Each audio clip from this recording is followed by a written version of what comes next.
All right, so we're here on a special Couch Coach Live. We got our friend, our guy, Sean Robertson, WTVR CBS 6 in the building. What's going on, Sean? How you doing? I'm good, man. What's going on with you? Nothing much, man. That's the same old, just doing my thing. And man, definitely glad that you're here with us tonight. We got a very pivotal weekend in the local area with the That's state right. championship. Yeah, and it's funny.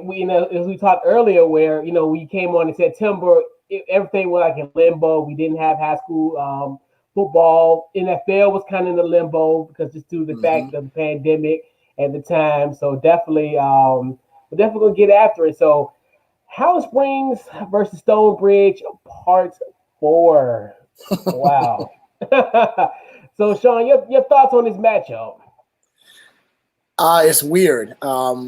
I can't think of any. Probably you got to go to Region 1 or Class 1 to find two teams meeting each other in a championship game so frequently. As you mentioned, 4 times in 5 years that Highland Springs and Stonebridge will face each other in a championship game. Highland Springs has won the previous three, one at Scott Stadium, two down in Hampton at Armstrong Stadium.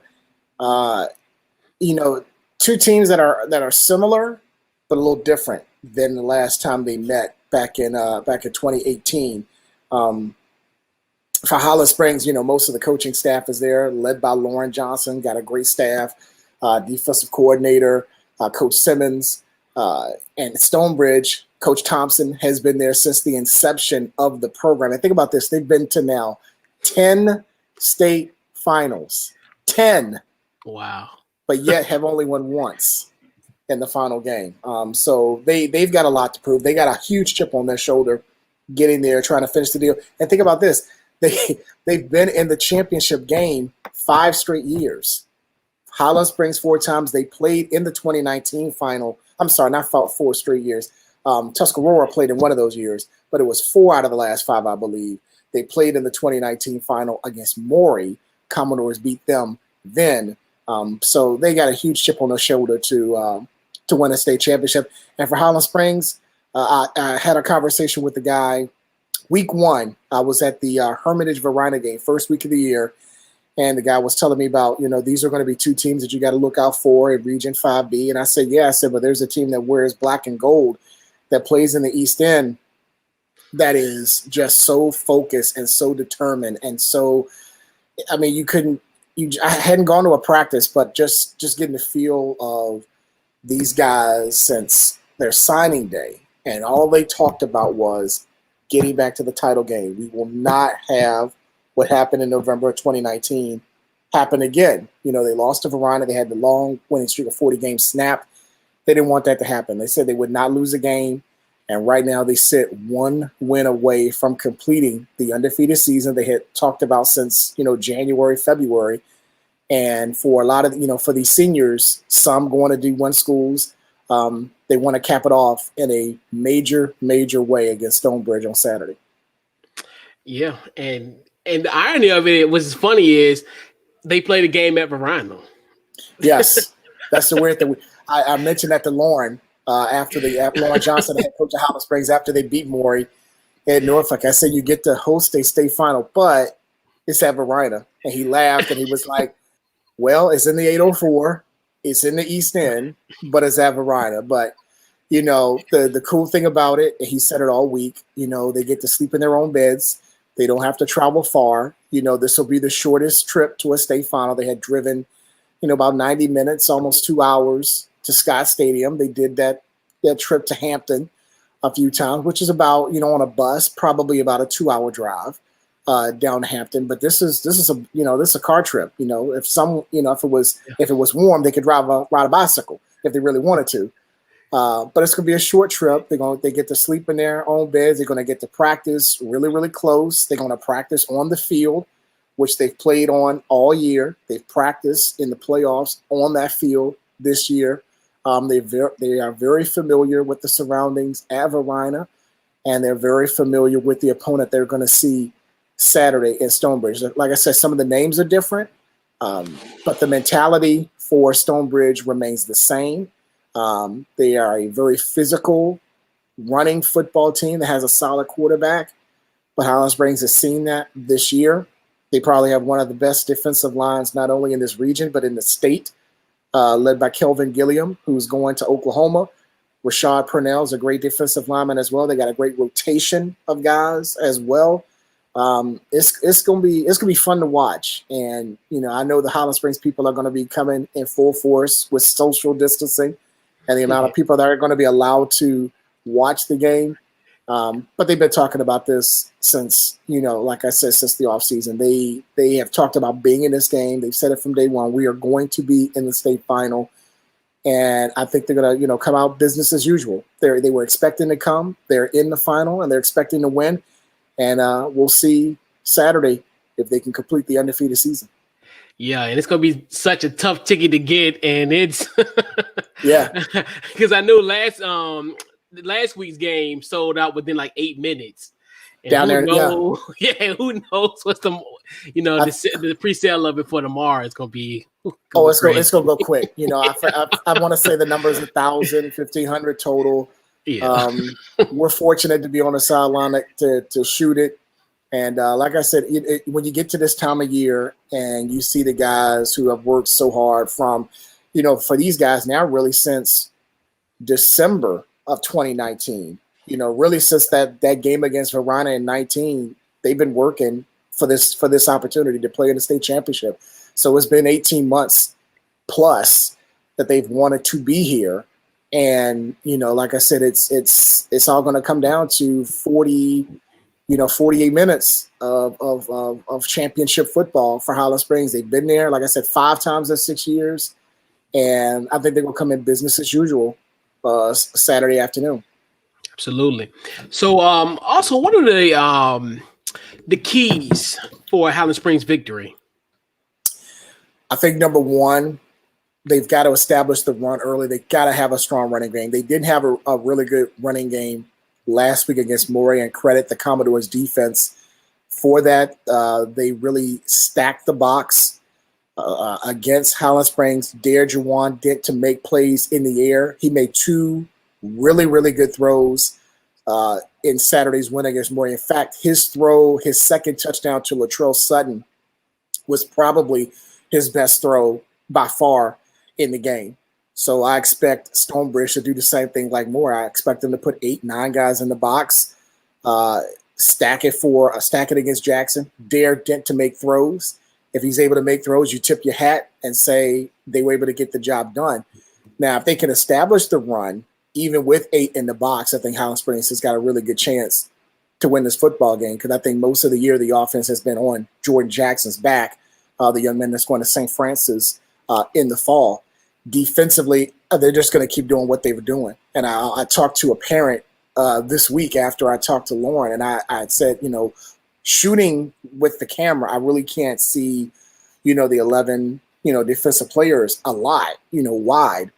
And I said, I think Coach Simmons does not run a lot of blitzes as much as in years past. And the parent looked at me and was like, yeah, he's not running a lot of blitzes. And that's because of that defensive line. That's probably one of the best defensive lines I've seen in a long, long time in the region. And we've seen some really great defenses, but how this defense with Gilliam and Purnell, I had his name and I failed to Peyton Jackson. That's right, number 50, Peyton Jackson. I told you they go about 2 deep. They can probably rotate 8 guys on that defensive line, but they got some horses up front that some of them are undersized, but they use that to their advantage. They played against a Prince George team that was really big. In fact, was probably the biggest offensive line that they've seen up to this point, and they limited Prince George's rushing attack, and they have a region, an all-region running back, and Curtis Allen. They shut him down. Maury couldn't do anything on the ground. StoneBridge is probably going to have the best rushing attack they've seen all season, but I would not be shocked if Highland Springs slows that rushing attack down. They've done it all season long. They've done it with multiple guys.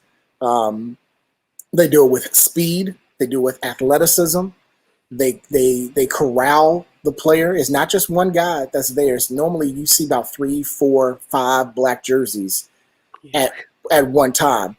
So it's not just a one-person attack. And that secondary, when you got 3 Power 5 players in that secondary with Damon Harmon going to Oklahoma, Bug, Jones, Jamari Jones, who can also play quarterback, going to Boston College, Jabari Parker going to Virginia Tech.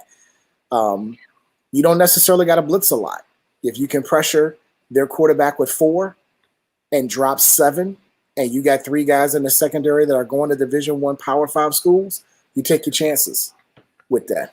Yeah, like you said, that depth is just so it's just one of those things where it's just like it's amazing to see where it's just like year in, year out, just the constant, it's not it just be like rebuilding, they just retool, so that's one thing that's great about this, about Highland Springs.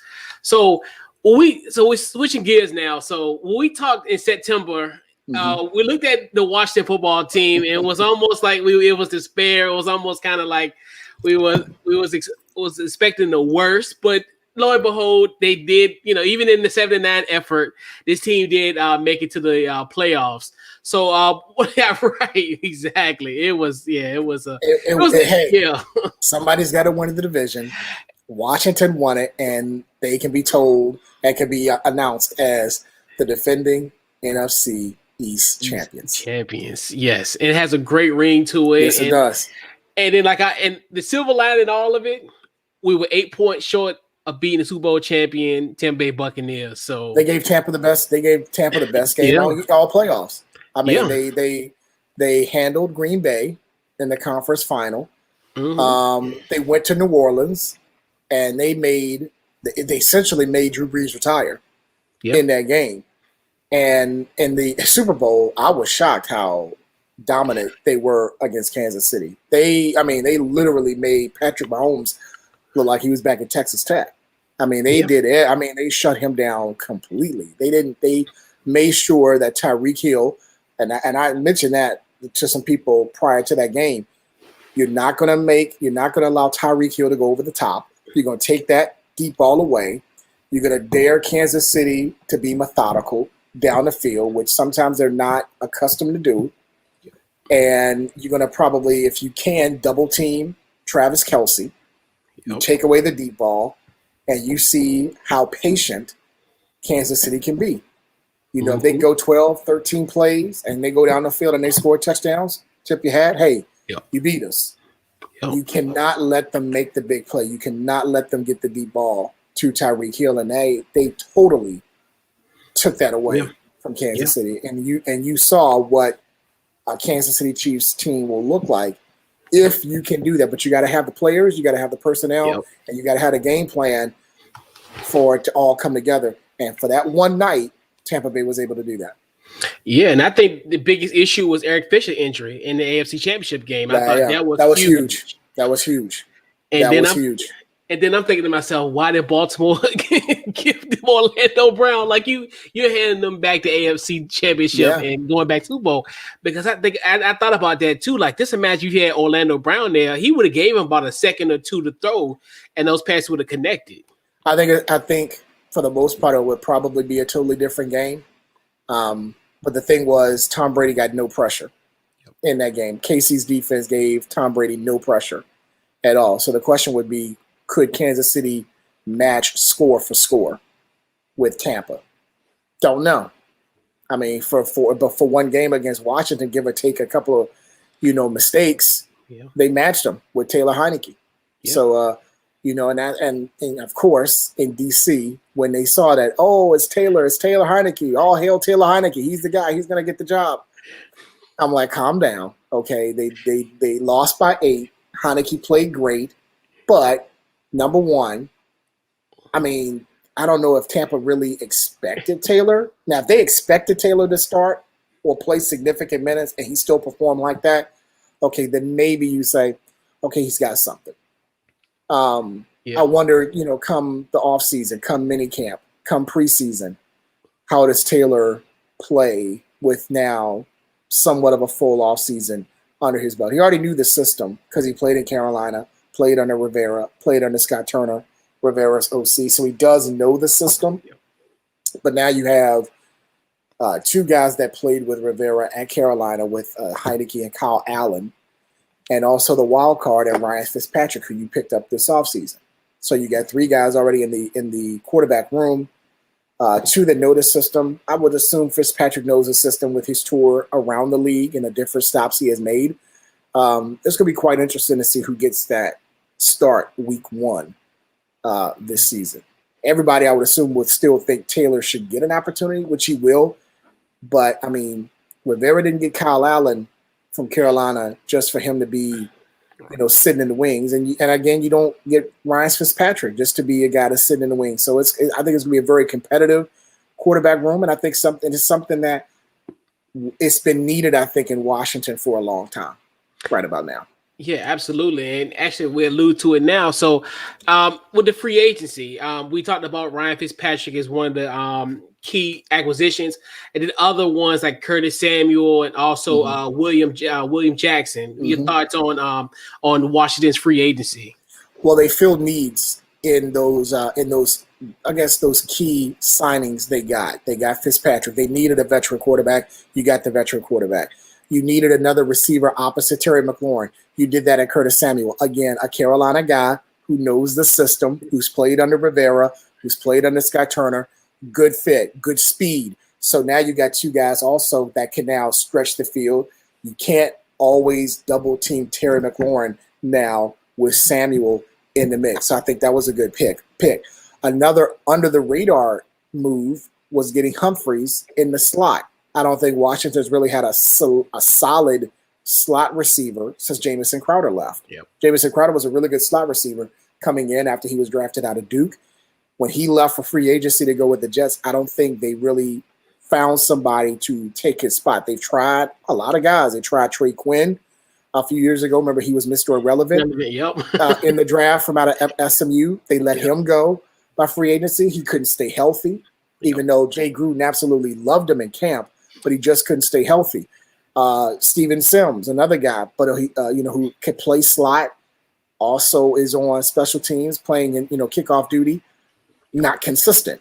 I think Humphreys is a guy that can fill that role. I think he's played on a team with Fitzpatrick, I believe. I know his last stop was Tennessee, but I want to say Humphrey and Fitzpatrick has got some history together. So I think that was a pretty good move, and I think that'll be one that goes under the radar in a position of need as slot receiver. And when you look at the secondary with Jackson, they needed another corner opposite Kendall Fuller.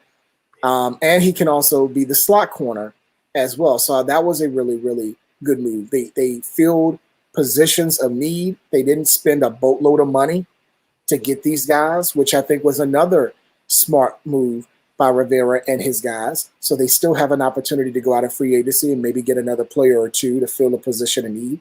And then you got the draft coming up starting Thursday, where, you can go, in that spot at 19, you can go a lot of different ways. You can go offensive line. You can go linebacker. You can go secondary. You could go tight end. You could go receiver, or you go with the best available player. If you look at your board and most of those guys that are off the board come 19, you take the best available player. I mean, there are a lot of positions that they still can shore up: cornerback, linebacker, safety, O-line. Maybe running back. Do you get a big horse at running back, or are you sold on Gibson? And I can't remember the other back. What are you talking about? McKissick. Yeah. Are you sold on those two guys? Yeah. Small in stature, not a lot of size, but they can do different things. They can catch out of the backfield. They could be a slot guy if necessary.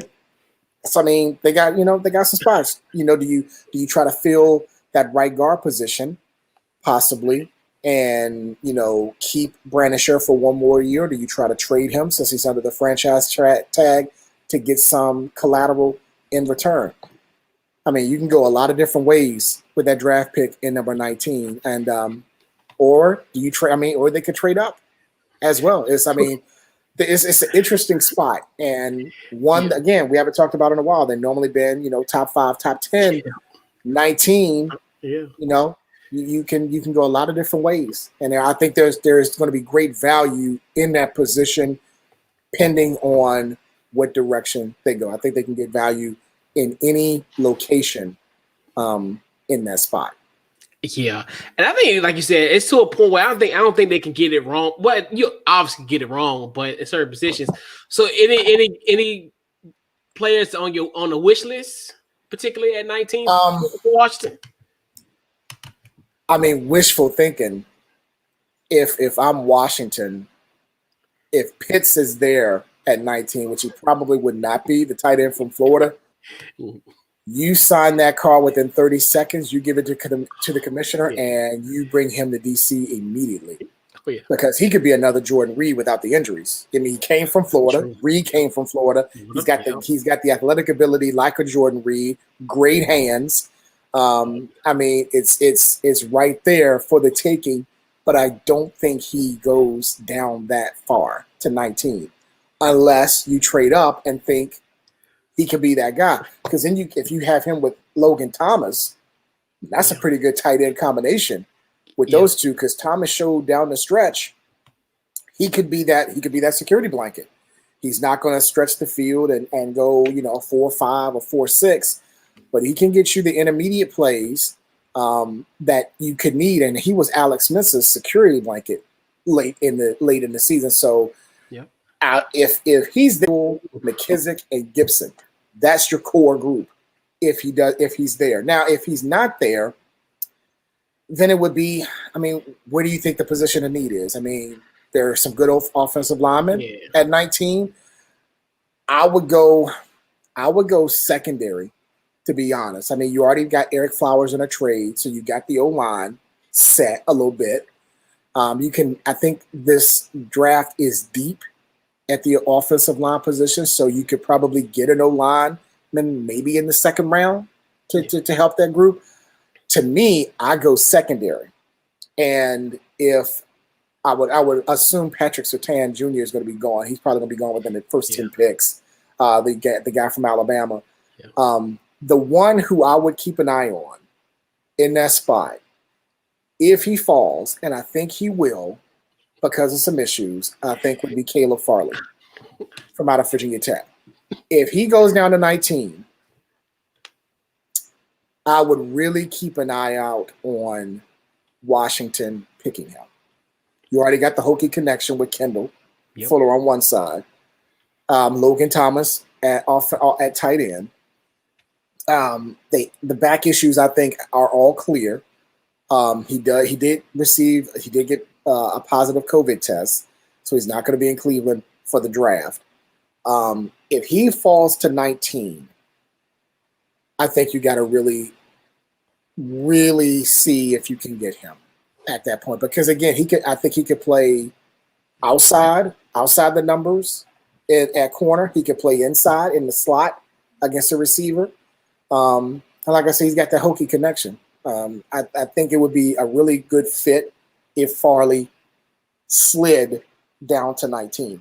If he's gone, I've been hearing a lot about the linebacker from Notre Dame. Owuzu. I just call him JOK. JOK. Okay. I think it's Owuzu. But again, you got a head coach that's a former linebacker that won a Super Bowl championship with the Bears as a linebacker. The defensive coordinator was a linebacker in Jack Del Rio. That was a position that became weaker down the stretch. So if he's available at 19, and I mean, you got to take a hard look at that as well. But like I said, at 19, you can go many, many different ways. And again, this is a team that still has a lot of positions of need. But I mean, I think it's, like I said, you're going to get some good value at 19, no matter what. And again, it's the wild card. You can always go up. Yeah, like I said, if you think you can get Pitts, the tight end, to me, if you can get Pitts and try to move up to get him, you do it. If you think he's going to be gone and the asking price is too high, like you want a first rounder next year or a first and a second next year or 2 firsts, you say, you know what? No, that's too rich for my blood. I stay at 19 and I get defensive help. But if the asking price is enough, is just right where you can get them, I say get Pitts, no question. Yeah, Atlanta take our call. So that's the thing, because they're sitting at 4, and it's like, because they're talking about getting rid of Julio Jones for cap space because they're in cap hell right now in Atlanta. That's gonna be the question. Do you pick him up, knowing that in 4, you get him for at least 4 years, probably 5 with the player option, so you don't have to worry about him at that point. But it'll be interesting to see, because from what I've been hearing, the draft is going to start at 3. So it's going to start with the 49ers at quarterback. Is it going to be Trey Lance or also Justin Fields or Mac Jones? One of those 3, and then you got Atlanta. To me, I would take Farley. I would take Farley at Virginia, either Farley or the linebacker from Notre Dame. That's going to be the big question is, where do they see the position that is in the most need, linebacker or secondary? They're probably going to say linebacker because they already got Jackson. So if the kid from Notre Dame is available, I say take him. If he's not, you get Farley, because then you solidify your secondary along with your D-line, because if you get Farley along with Jackson and Fuller on the back end, and then you get that front 4, maybe you mask that linebacking core just a little bit or just enough, like you did last year, to make another playoff run. Yeah, definitely intriguing, and definitely the JOK, because a lot of people really comparing him to almost a better version of Isaiah Simmons, as far as a pro comp, and I'm like, that's really intriguing, like you said, to fit that profile of like Jack Del Rio and also Ron Rivera as well. So yeah, most definitely. But like you said, with that pick, I think wherever they go, I think it's gonna work out regardless of So they make a mistake. I don't think they're gonna really make a mistake, because like I said, it's gonna be a position where you're gonna get great value on no matter what side of the ball, offensively or defensively. And I mentioned the 2 linebackers that's on the staff with Rivera and Del Rio. Remember, the general manager or the co-GM is a former cornerback who won a Super Bowl with Washington.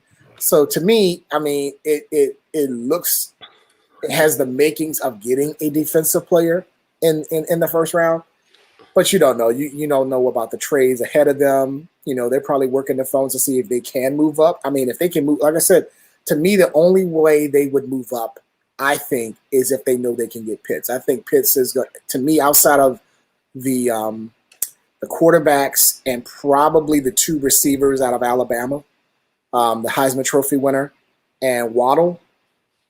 He's probably the best offensive player, talent-wise, on the board in the first round.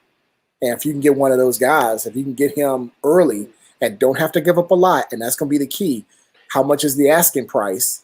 If they don't give up a lot and you can go up and get him, I say do it. If not, you stay where you are and you're going to get somebody good. And you can build around him for a good, at least 5 years, because you can pick up that player option. You sign him for 4, you get the player option for 5. You don't have to worry about that second contract till 2026 at the earliest.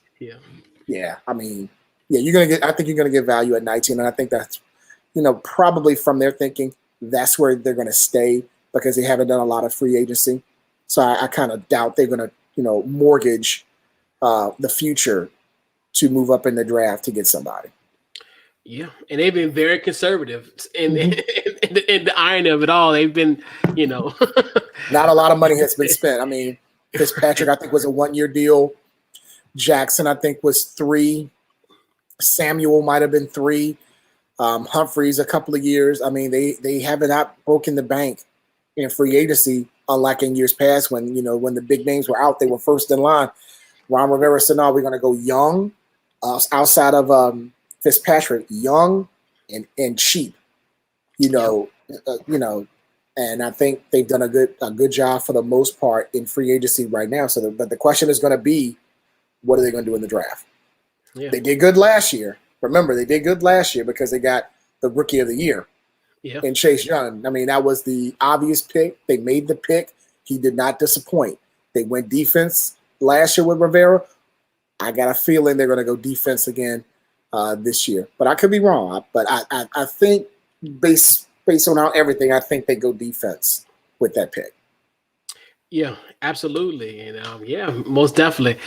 Definitely appreciate you for coming on, Sean. Definitely appreciate it. And where can they find your social media?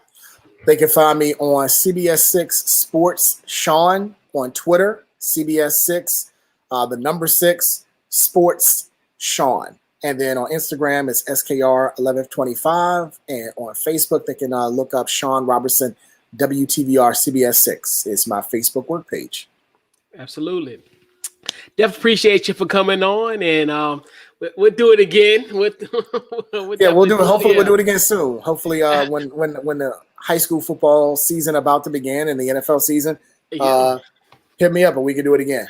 Absolutely. Definitely appreciate everybody for checking us out tonight. This has been this week's Couch Coach Live.